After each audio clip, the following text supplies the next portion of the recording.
And with density comes activity. How much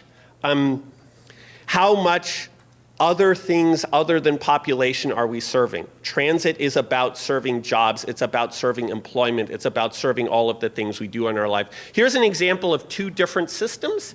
Washington, D.C. and San Francisco, same technology, built at the same time, roughly the same length, but notice those ridership numbers. Notice that Washington, D.C. is carrying nearly 800,000 and BART's carrying 440,000. What's the difference?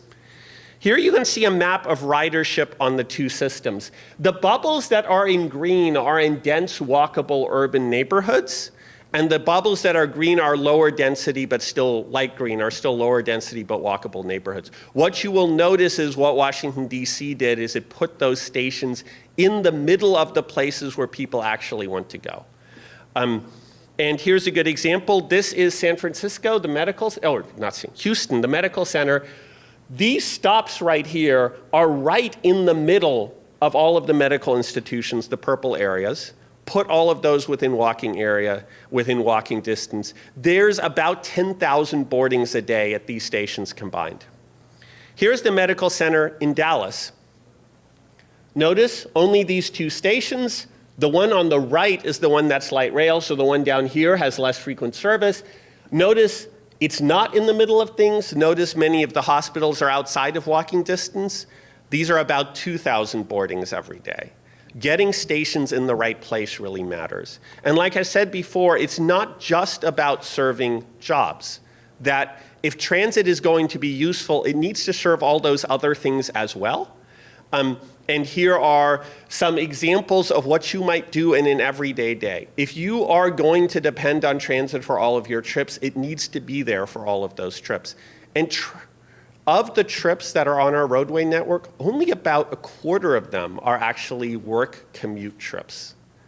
And if we focus only on work commute trips, we miss all of those other things. So if you look at the most successful transit systems in the United States, I mentioned the Main Street line in Houston, in a famously car-oriented city, one of the highest ridership per mile of any light rail line in the United States. Why does it do that? It does it because it connects major centers. You can see the medical center down there, you can see the museums, and you can see downtown up there. Other things, here's commuter rail in San Francisco. Again, one of the most successful in the United States. Why? Because it has major employment centers on both ends. Employment centers along the way, dense population along the way. You want to connect these major centers together, and that makes transit successful. And if you don't, you get the opposite. This is Cincinnati. You will notice 4 major centers in a straight line from each other. You will notice a very logical transit corridor, and you will notice what they built is maybe half of it and manages to connect 1 out of 4 centers. It is not surprising that this is now a very low ridership streetcar line. You look at down in Oakland, that is the core of what a transit network needs to be. And if you don't do that well, you really suffer. Here's an example of Los Angeles. If you're on this train, you see the downtown skyscrapers in the distance. You think you're headed there. No, sorry, you're not. That train's about to make a right turn and dump you off at a transit center at the edge of downtown. LA is now building a new downtown subway to connect this. Actually getting people to these centers matters.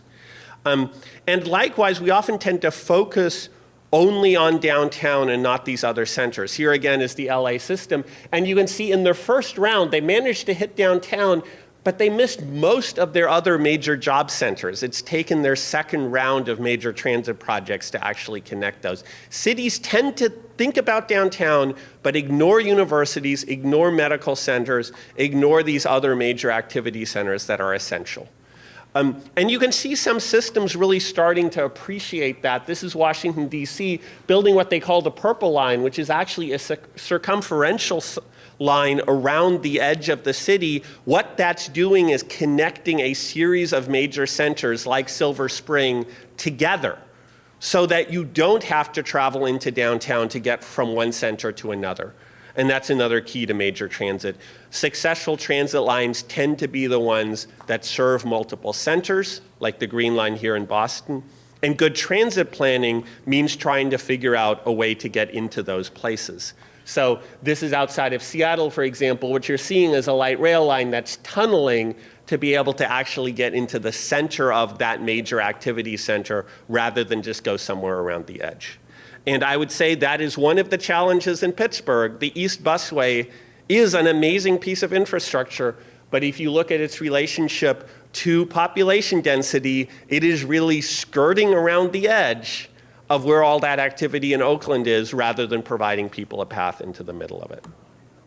Next.